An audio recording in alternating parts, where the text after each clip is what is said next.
All right, folks, we are live. Loco sports fans, Loco football fans. We're back for another edition of Loco Pigskin Live, playoff edition. I am on the road coaching baseball this weekend up in Atlanta, so coming to you on location from another hotel. Hopefully, the internet connection a little more stable than our last one, but we'll make the best of it. I got Dylan Price and Misa Garzone to start us off, and we'll have Wes Kerr joining us later on, and hopefully some others. We sent the link out to some of our friends who are out of games tonight, and if you got my number and you want to jump in, shoot me a text, and we'll get you the link over there and get you in here to talk about the game you were at tonight. But let's get to the scores, which are scrolling across the bottom of your screen conveniently. For you visual learners, in Class 4A, Myrtle Beach 24-21 over May River. You were there, Misa. You'll tell us more about that one later. Just red zone woes for the Sharks and couldn't hang on late. Bluffton pulled away in the second half to win 49-20 at Westwood, so they'll advance and take on number one South Florence next week on the road. So a great opportunity for the Bobcats next week. Buford in Class 3A rolls 52-0 over Orangeburg Wilkinson. Hopefully Jimmy Searson will jump in with us later to tell us about that if he gets back to Walterboro in time. Gilbert 49-0 over Battery Creek, so the season ends for the Dolphins. Buford, by the way, will host Crestwood next week in the second round. In 2A, Andrew Jackson beat Ridgeland 66-26. So that's it for the Jags, but Wade Hampton marches on 13-7 over Central. Wade Hampton at Oceanside Collegiate, so an opportunity as well for the Red Devils next week against a powerhouse squad. And then in 1A, Estill, a miraculous win, 60-56 over Hannah Pamplico. Fell behind 56-52 with less than a minute left, returned the ensuing kickoff for a touchdown to win it. So the Gators survive in advance, and they will host Carver's Bay next week. Should be a good game there. And Lakeview beat Whale Branch 43-21 to end the Warriors season. And then over on the Skeeza side, Florence Christian 43-36 over Hilton Head Christian in a shootout. You were there, Dylan. You'll tell us much more about that one later on. Wilson Hall beat John Paul II 35-8. Christian Tilton injured in the first half of that one, played through halftime and then had to leave. So no chance of a comeback for JP2. And Skeeza 2A, Buford Academy 36-23 over Orangeburg Prep, setting up the rematch with Colleton Prep, which won 27-7 over Northside Christian. That is going to be a Donnybrook remix of the one we had a couple of weeks ago. And then in Skeeza 1A, Thomas Hayward 42-13 over, or 42-14 over your Raiders of Dorchester Academy, Dylan. And St. John's Christian shocking Patrick Henry 42-6. So we'll go on to play, we think, Calhoun, right? I think St. John's plays Calhoun. Play. Yeah, Hayward plays Calhoun. Yeah. So that's the rundown. Takeaways, initial takeaways, I guess. Nothing too terribly surprising. That Estill score is an eye raiser for sure. We expected Bluffton to win on the road in that matchup. You know, that's one of the ripple effects of that Ridgeview decision and bumped Westwood up a line. So we kind of anticipated that. And then, you know, I think we felt like the May River Myrtle Beach game was pretty close to a toss-up, but it sounds like, Misa, and you can elaborate, the Sharks really controlled that game for much of the game and were able to run the ball at will, but just couldn't get it done in the red zone, coughed it up a couple of times, and then just couldn't get a stop at the end. Absolutely. May River's offense was, doing what they do best, which is run the ball, just make long, successful drives, and 0 punts tonight for the Sharks. 0 punts, which tells you that that should have been a very high-scoring affair. Unfortunately, what has been plaguing the Sharks a lot this season has been mistakes in the wrong times. Tonight, it cost them. They left 4 times in the red zone, 0 points in a playoff game. That will come back and hurt you, and that ended up biting them at the end with a fumble at the very end in the red zone to kind of seal the win for the Seahawks. So I know the coaching staff will be disappointed because that's the game they thought they should have won. I think West will have the stats later on, but if you look at the stats, May River was the stronger side. And again, you get 0 points in the game, you expect to win those kind of games. So it's this one will hurt for sure for a while. A lot of positives from this season that we'll get to later. But yeah, man, it was a tough night for the Sharks of the Tank. Yeah, we do have post-game comments from Coach Summers that you were able to get for us. So let me see if I can get those pulled up here.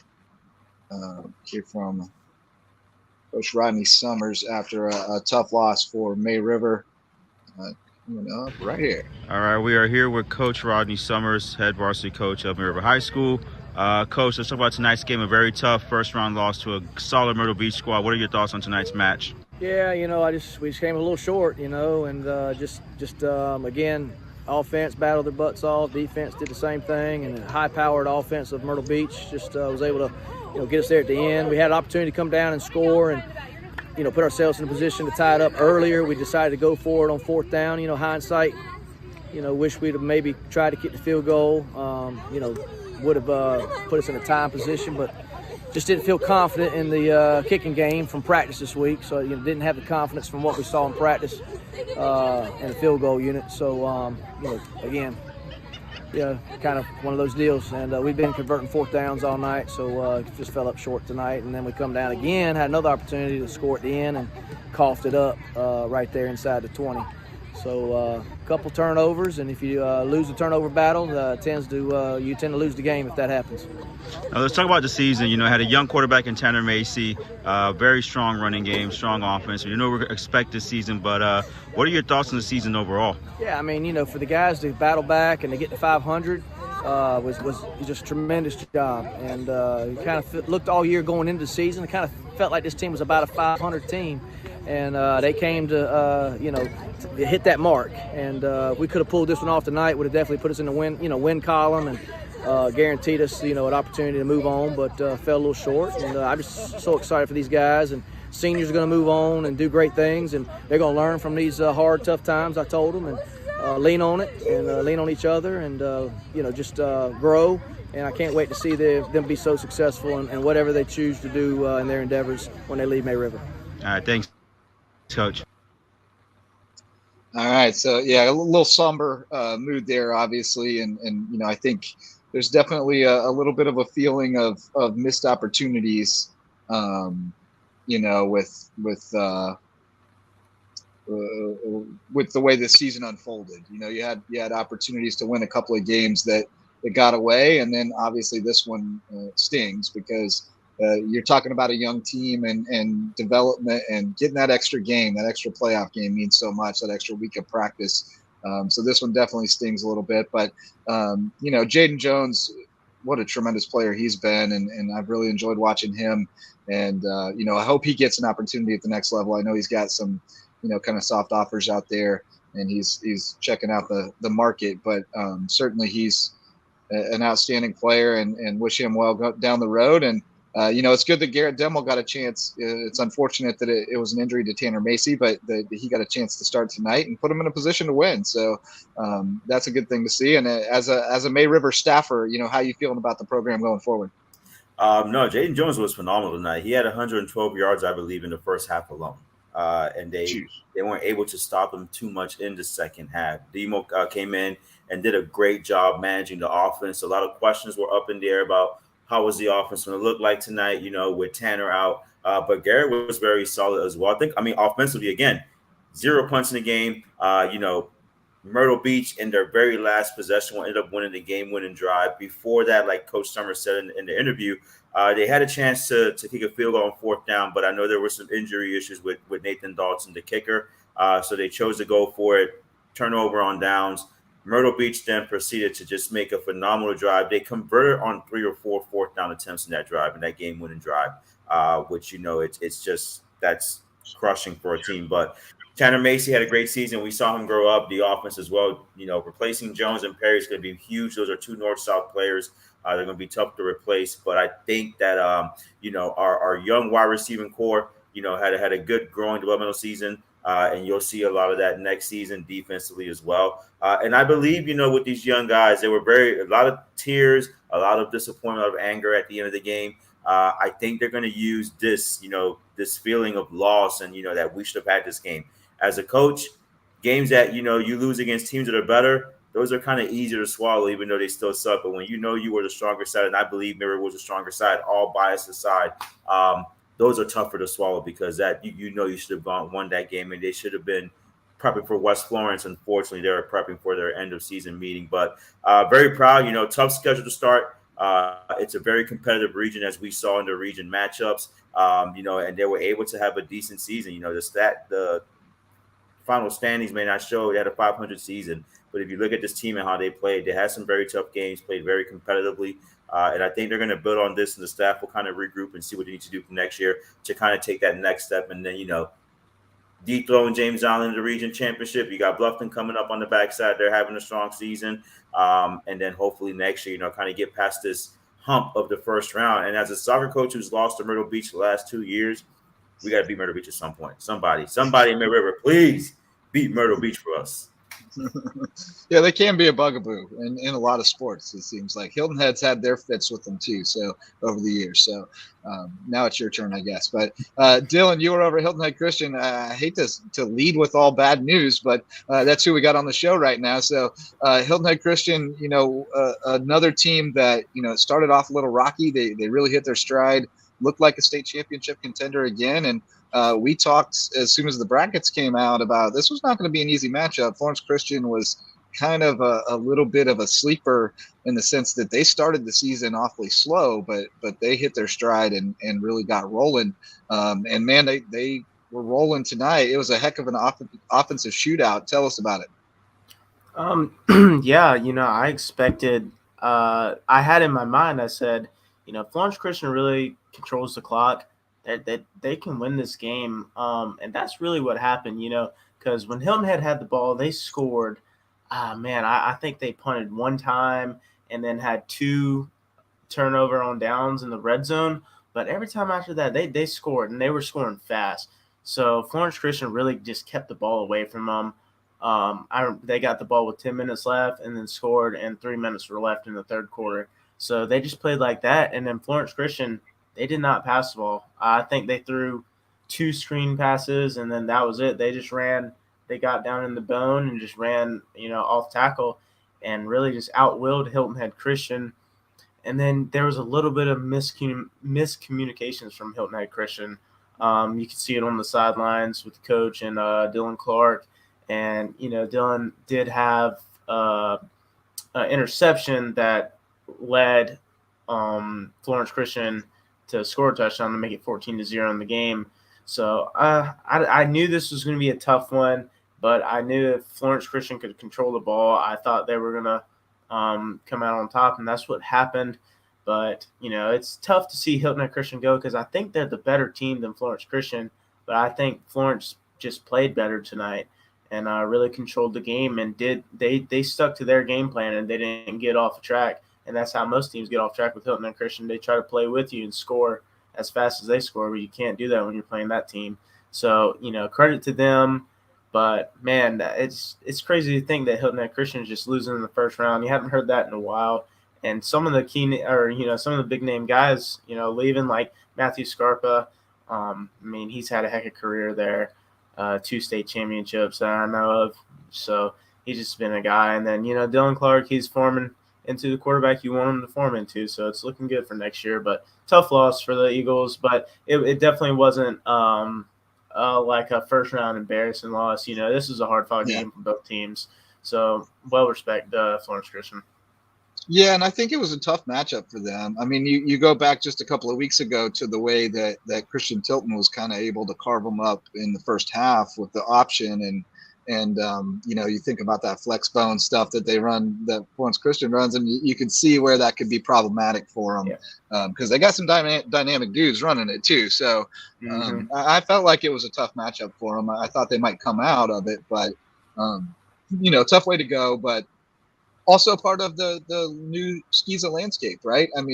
We're seeing that shakeup has made a difference for some teams. That 3A classification was kind of missing. So, and it's going to make it interesting on the 2A side because now we get the rematch of Buford Academy and Colleton Prep, and we don't have a ton of details from those games tonight, but we'll see if we can get see Javon Livingston is watching. We'll see if we can get him on too. But that Colleton Prep BA game, let's look ahead to that a little bit because that looks like it's going to be a good one. And you were at the entirety of the first one. I only saw the last play of regulation and the 2-point conversion. But, what do you expect to see in that game next week? They've both seen each other recently. So there's going to be some minute adjustments being made. It's going to be a chess match for sure. The first score was 20-19, and in my mind, I'm thinking, man, I don't know who's going to score or who's going to score first or how are they going to score. So I think it's going to be another low-scoring game. I cannot pick who I would even think would win that game. The only advantage I see is BA just being at home.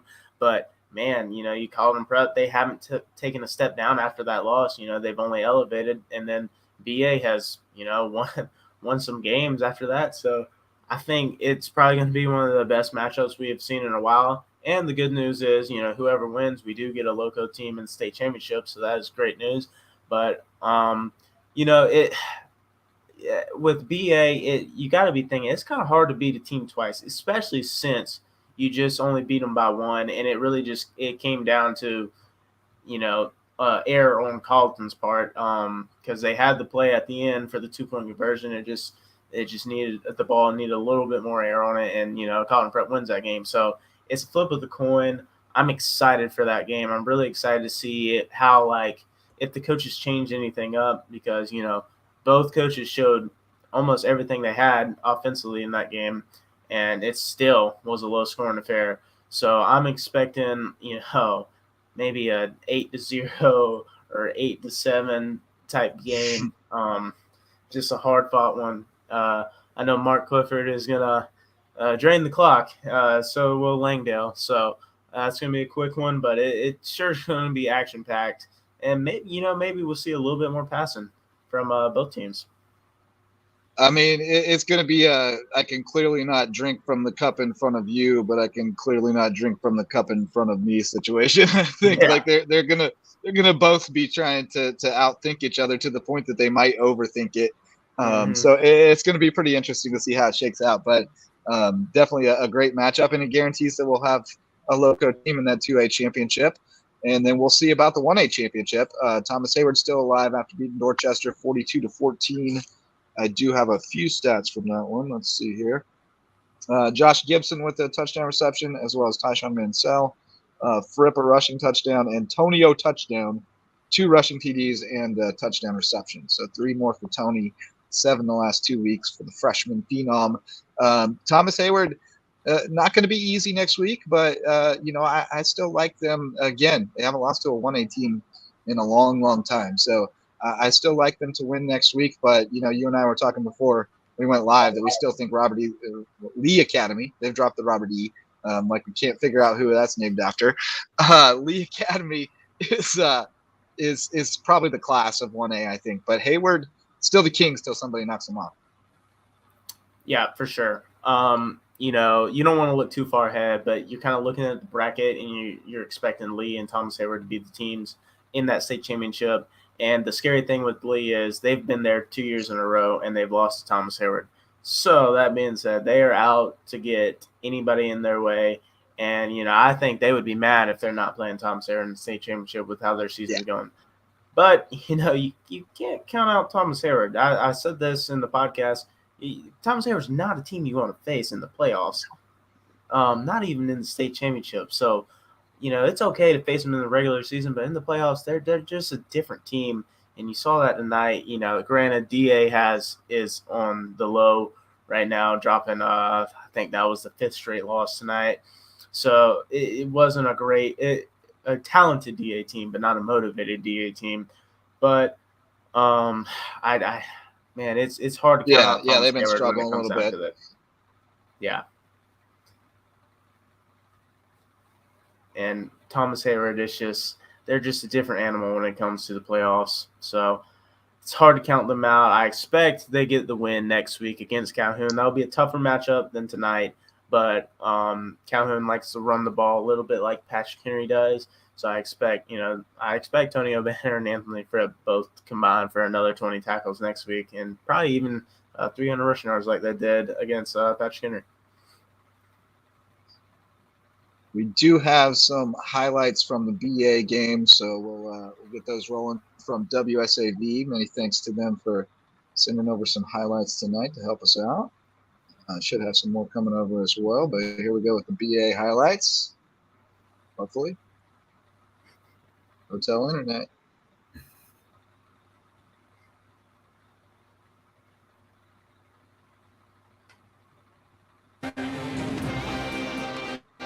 got some nice jams with it too. We got interesting music choice. I got Jackson. Oh no, that's Zeke Gonzalez running the ball. Interesting. Yeah. Interesting choice. We got Devontae. Yeah. So it looks like it was a lot of what we expect from BA. Devontae Green, Jackson Porter show. Just plowing people over. Orangeburg fought pretty hard though, and then apparently wanted to fight at the end of the game. Some of the fans, according to reports. Seems like them. Orangeburg. You did mention a different breed before the game. So anyway, we were talking about Orangeburg being a little feisty at times. So there's your BA highlights, and we're still looking for some other guests to maybe jump in here with us and talk about some games they were at. Again, I'm in Atlanta, so I did not get to check out a game tonight. Bluffton guys are on the road back, but a huge game from them. They were tied 20-20 at one point before halftime and scored to go up 27-20 at halftime, and then just blew them out in the second half, 49-20. So, that's a huge win. I mean, first-year coach, a program that's kind of been down for a few years to be able to go out and get a playoff win in year one. And, that's a huge deal. And like we said, another week of practice and another week of gameplay as a coach, Misa, how much does that mean to you at the end of the season to know that those underclassmen are coming back in another week of reps? It's huge. Like you said, they're trying to change the culture at Bluffton High for the last few years, and getting a first round getting a first round road playoff win, even if you were favored to win, regardless, it's one thing being fair before the match. It's another thing to actually go out there and execute and get the results when you are trying to change a culture like they're doing over there at Bluffton. So it's huge. They get another week. They get some more experience, which is so phenomenal, especially in playoff games. They're going to have a huge monumental task next week against a very, very strong South Florence squad.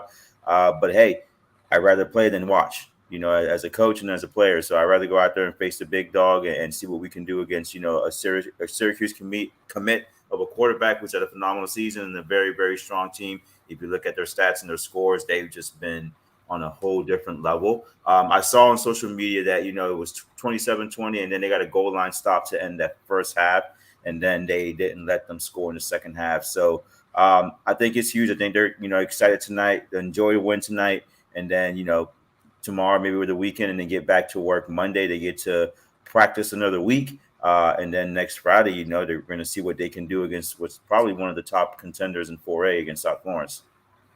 Yeah, and I'm interested in your thoughts on that, too, from a coaching perspective. I mean, how do you approach that? The kids know what South Florence is. They know what they've done. They know who Lenora Sellers is. To me, you just have to pitch that as a tremendous opportunity. We get a chance to go prove everybody wrong, to go beat them. And, not everybody gets that shot in the playoffs. Not very many teams get that shot, but you get to be one of the ones that tries to knock them off the pedestal. And, I mean, that's the way I would approach it. But I'm interested in your perspective as a coach and how you would go into this week. You're playing with house money, right? So you got nothing to lose. I mean, you're going to face what's going to be a heavily favored team. You're going on the road in a very tough environment. You're playing a Division I quarterback. You're playing some Division I athletes. You're playing a team that has put 50-plus points in a half numerous times this season. You're playing with house money, so go for it. What's the worst that can happen? You're going to lose. You're expected to lose. You get blown out. That's the expectation. So you have very low expectations. Use this time to just go out there. And, for players who want to gauge themselves against top-level competition, this is a good barometer to see, hey, how do I stack up against a D1 caliber athlete or a D1 caliber squad like we're going to face in South Florence? And Sellers is a quarterback. It could be for the young players. Okay, let's see what I can do. He's a D1 athlete. He's going to Syracuse, and how can we play against him, and how much work do I need to do? So I think this will help them. Hopefully they go in and just excited with the experience. They don't overthink it. They don't try and, get too fancy with it. Just go out there and play. You got house money. And when you lose house money, you still go home with the money you came in. So that's right. Get the house money, enjoy, have fun, enjoy the trip, enjoy the charter buses, enjoy the experience. And then you never know. Hey, on the field, anything can happen, right? So you might be the David to the Goliath and come back with a huge upset. But definitely, it's beneficial to get this experience to play this caliber type team like they will next week against a very, very, very strong South Florida squad. And in Yep. case you didn't hear me, they're very strong. Let's just go They're look at this very squad. strong. It's insane. Yeah, same situation for Wade Hampton. Really going to play Oceanside. I mean, nobody expects you to win. You pull out all the stops. You pull out everything you got in the playbook and see what happens and let the chips fall where they may. But we got Javon Livingston. And Hampton is different because this is their last season. Yeah, as Hampton Red Devils. Hey, go out with a bang. Why not? That's right. That's right. You know they're going to be going for it. But we got Javon Livingston from Buford's Own. Javon Livingston's ready to join us to talk about that Buford game because they aired it on Buford's Own, and I was in the car, so I didn't get to watch any of it. But wasn't much we missed. It was quite a blowout for Buford.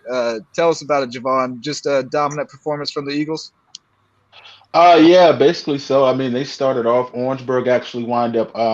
Half of the team got there late, so they already had the guys lined up for the kickoff, and the second bus rolled up, and players were running off the bus in uniform, getting to the game. So they only had about maybe 15 guys on the sideline at kickoff, and then right before kickoff, the second bus pulled up and they ran on. So that's a big preparation issue for them starting off. But they were already 3-7, so I wasn't expecting much. It was the Colton Fair show starting off early. He got an interception on the first drive. He got a receiving touchdown, followed by a reverse TD. So Colton Ferris did his thing. I think the focus from Orangeburg was to try to stop Casey Fields, and he was bottled up surprisingly pretty early. And because of that, Samari Bonds was able to scamper into the end zone and get some big runs as well. So Casey Fields wound up still getting 2 touchdowns, but those didn't come till after Buford already had, I believe it was 24 points before Casey Fields actually got into the end zone. But they tried, they played hard, but unfortunately, it's the same thing with Buford High. They're just a monster right now. They got Crestwood next week coming into the nest, and they got a fourth quarter win there. Last time I checked, it was 25-30. Ainer was on top of Crestwood, and then final score wound up being Crestwood 38-30, and they're coming 8-3, and they got a north-south selection as well. Nigel Johnson, a wide receiver. So see if we can finally get some competition going on for the Eagles. Yeah, it should be a little bit better matchup, definitely. And then, looking ahead, there's going to be a couple really tough ones coming up with, presumably Gilbert, and then going on the road to either Camden or Dillon. So it's going to get tougher for sure. But, I mean, they look like a complete team right now. Every week there's big plays on defense, big plays on special teams, and, of course, the offense is rolling. So, I mean, you see any holes in this team? They look pretty solid. And here's the thing, and this is the thing I want to say about this game. I think coming into this game, I think Orangeburg Wilkinson's idea was to stop Casey Fields because he's been on such a roll the last couple of games since they put him at running back. And they tried that, and in the first half it worked. But because you spend so much energy bottling up Casey, you forget about I don't think you forget, but you leave it open for Colton Fairs, and Samari Bonds can run too. He can throw the ball as well. Rochelle can make plays. Rochelle got a touchdown herself today too. They can pass the ball if they need to pass the ball. But Casey's just the easy way. If you can just turn it off and hand it on to a guy that can hold onto a ball, that just makes it easy. But don't forget that Samari Bonds can run himself. He can also sling the ball himself, dropping balls on the dime. So they're a complete team. And then even still, you go to the kicking round. I want to give a shout out. Kickers don't get too much love. But the guy Jack Troutman, not too many long distance field goals, but he's booting the ball a touchback. They actually tell him to kick it short because he kicks it into the end zone. There's no chance of return if Jack Troutman's coming in. And they got a backup kicker, Schwerin. He comes in and kicks the field goals too. Not too many teams have a kicker in high school, but they got a backup kicker too. So they're a complete team right now. And they graduated a great one who's kicking at Benedict now, Caparola. Right. So, their kicking coach does a terrific job over there. They've always got a good kicker. And Troutman, I mean, he's a phenomenal punter, just phenomenal. He's a weapon, but they never have to punt. So right. So they never even have to really do that. You know what I'm saying? So, and that's the crazy thing about it, man. But just looking at his touchbacks, that's a big nod to him to be able to hit touchbacks consecutively as much as they score. They actually tell him to kick it short more than he actually does actually kick it into the end zone. Right. So that is just a weapon to have as well. So Well, we got some highlights here from WSAV if I can get them pulled up. So we'll let you kind of talk us through since you saw the game and tell us what we're looking at here.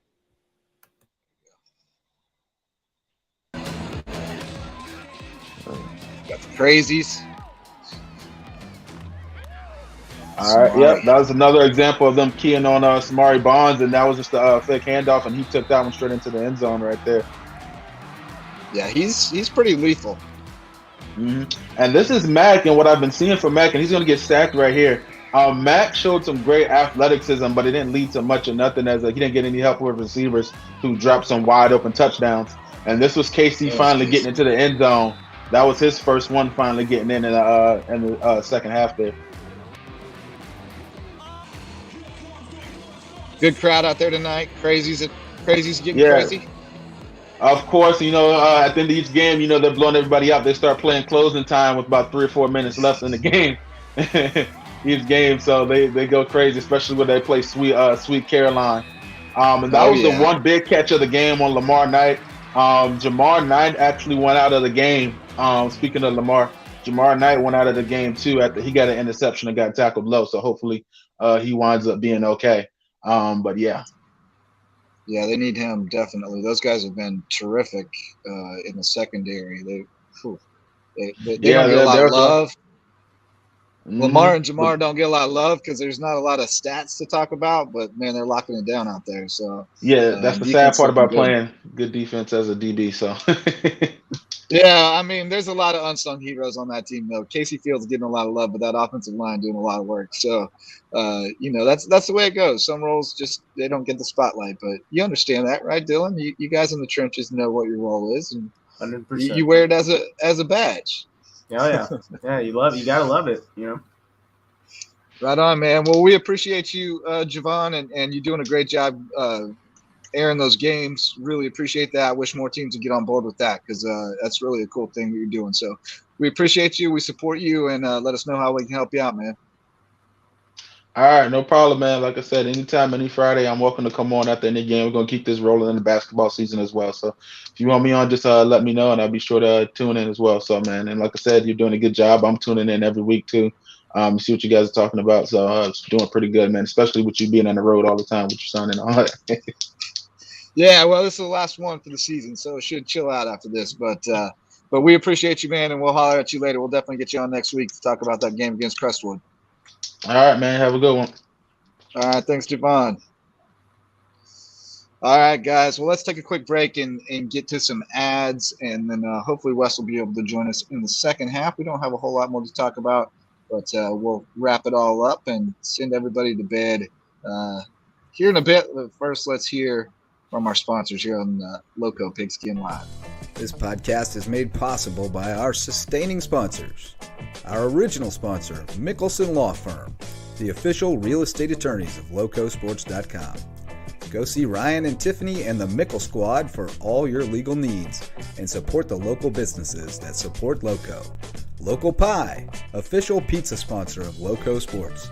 They sling the best pies in Bluffton and on Hilton Head, but don't sleep on the mac and cheese. Star Home Services, official residential cleaning service of Lowco Sports. Sometimes you just don't want to clean. Call on Carla and her amazing team to do the dirty work at a great price and tell them Lowco sent you. 843 Sport, the official training center of Lowco Sports.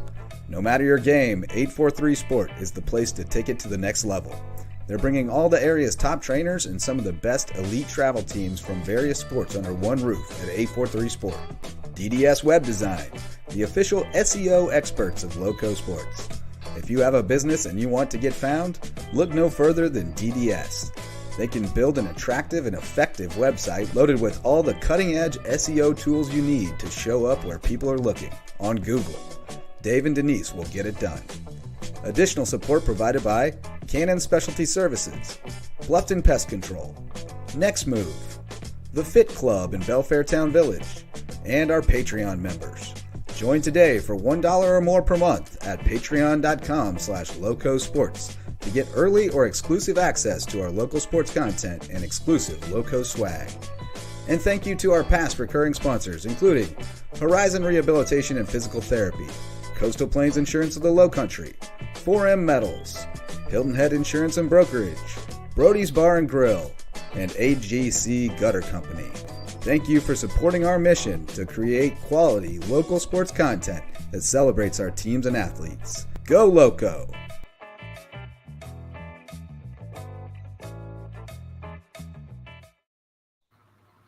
And we are back. Welcome back, fellas. Somebody's spiking over there. No Wes yet. Wes was working on a freelance. He was helping out our friend Ian Guerin up in Myrtle Beach with the article, so he's on deadline. Not sure if he's going to be able to jump in with us tonight, and we'll probably wrap it up a little bit early tonight because it is cold out here on this patio, and I got to be at the ballpark at 7:00 in the morning. So, but going back through the scores, real quick for anybody joining us late: Myrtle Beach over May River 24-21, and Bluffton beating Westwood 49-20 and 4. Beaufort 52-0 over OW, and Gilbert 49-0 over Battery Creek in 3A. Andrew Jackson 66-26 over Ridgeland, and Wade Hampton 13-7 over Central in 2A. And in 1A, we had Estill 60-56 over Hannah Pamplico.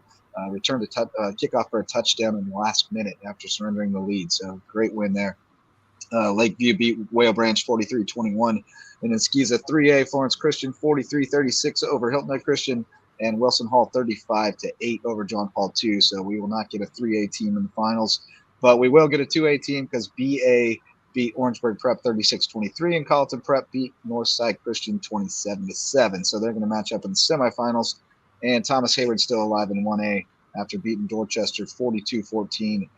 Patrick Henry bowed out 42-6 to St. John's Christian. Didn't score until very late in the game. So disappointing showing from them, but a great season nonetheless, and a team to look out for going forward. So just a few teams left fighting. We've got Bluffton at South Florence next week, Beaufort at home against Crestwood, Wade Hampton at Oceanside, and Estill at home against Carvers Bay. And then in Skeeza, the BA Colleton Prep matchup, and Thomas Hayward going to Calhoun. So they're dropping like flies, boys. We don't have too many left to track next week. Should be a little bit easier to keep up with, but the season is winding down. We could come to an end any week now. It's pretty crazy to think we've gotten here already. Yeah, so let me get this right for the guys who are tuning in late and my high school league folks that aren't in Skeeza land too much.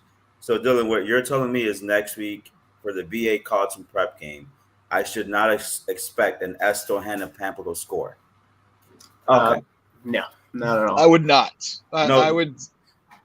I would say there were more points scored in that game by a long shot than there will be plays run in the Colleton Prep Beaufort Academy game. Probably both teams scored more points than there will be plays run in that game. Yep. When Colleton and Beaufort first played, Justin was hopping around all over Boston trying to get there, and it's about 8:30, and he was like, "Hey, I'm coming over here." And I was like, "All right, well, it's 2 minutes left in the third quarter." And by the time he got there, the last play, he captured the last play. And I think it was like 9 o'clock, man. That game was so fast. The Hilton Head Christian game started an half hour earlier than the Colleton Prep Beaufort Academy game, and I left at halftime and saw one play. Yep. That's how quick that game went. So definitely want to be there at kickoff so you don't miss anything. Yeah. If you're not parked and in your seat by kickoff, you might miss the first quarter. It'll be over in a hurry because they're going to be milking that clock. But that's going to be a great game, and see who gets a shot to go to the state championship game. Estill's going to have a tough one next week. Carvers Bay, they're always tough. That's not going to be an easy one. I know Estill had some guys out with the flu. There were a lot of rumors about, the way the game ended last week, that they had players suspended. According to a source within the program, they had one player suspended from that incident. So just to set the record straight on that, at least according to what we're being told, just one player suspended, but they did have some out with the flu, which, as we all know, is capable of ravaging a small school football team right now. So that's good that they survived that one, because that was a scary matchup for them. But I think they're still a state championship caliber contender in 1A. But definitely they got a little bit of a wake up call tonight. Yeah, and you know, I think Estill the same way as Wade Hampton was, as I said earlier. This is their final year. You know, this is it. When the season ends, that's it for Estill High School. They will no longer Yeah. be an active school. They will merge into what's going to be Hampton County High School, home of the Hurricanes, I believe is what they chose as Yep. their mascot. And you know, Yeah. so they have a lot to play for. And you know, we said it last week. They're just surprised of the Lowcountry. Yep. I don't think anybody had them in look playing this well and looking so strong as they have this season. So they're going to have a tough matchup against a very solid Carver's Bay program. Should be a good matchup. Who knows? It might be another 60-56. I've been trying to find a clip of this kick return. I cannot find it. I need my Estill people. I know some people, make some contacts so we can get some more love for them. But yeah, that'll be a fun match. And then, you know, so it might, for my defense loving folks, head on over to the BA Carlton prep game. If you want a nice, quick 35-minute football game, it'll be over 3-0, maybe 6-5 or something. I know that's not a Bible score. I'm not that off with my football. If you want a high-scoring game, you can go to Estill or you can go to Beaufort High School, South Florence and Bluffton as well. So, you know, it's they're going down, but we're still fighting. You know, we're still holding on. You know, just holding on a prayer. That's right. Well, we still got some that are going to go deep, I think. You know, I think Buford's a state championship contender. They got a shot to get back to state. You know, Estill, of course, has a chance to go deep. And then we're going to have, you know, one for sure in the Skeeza State Championship. So we're going to be fighting on for a few more weeks. It's not quite basketball season yet, but almost. We're coming, basketball people. Don't worry. And USCB wrestling. Hoops is coming, too. And wrestling. Shout out to Mirror Wrestling, Coach Powell and them boys. What? You want a Coach Powell voice? Is that what you said? Yeah, come on. The top wrestling program in the Lowco is at Red River High School. Oh, absolutely. Shout no out question. To the Wrestling Sharks. Yeah, there's no question. It's the Wrestling Sharks. And you know, a lot of them are those guys who are doing work on the offensive line. You know, big Billy Hall, he'll be out there. Yeah, they got some dudes over at May River. So we're looking forward to wrestling and basketball season for sure. But we got a couple weeks of football season left at least. So let's wrap it up, fellas. We'll definitely, we got some more highlights coming. Just didn't have the computer power to edit them on the fly tonight. But check out Lowco Lights on Monday, and we'll have highlights from all around the Lowcountry rounded up for you by then. But I got to go coach some baseball, so I got to go get some sleep. And you fellas have been working hard all night too. So it's been a long Friday. Thanks to everyone who joined us. Thanks to our sponsors. And thanks, of course, to Javon Livingston for jumping in to talk football, Beaufort High football as well. And most of all, thanks to you guys who tune in and listen or watch every week. We appreciate you, and we'll come back and do it for you again next week. Until then, go Lowco.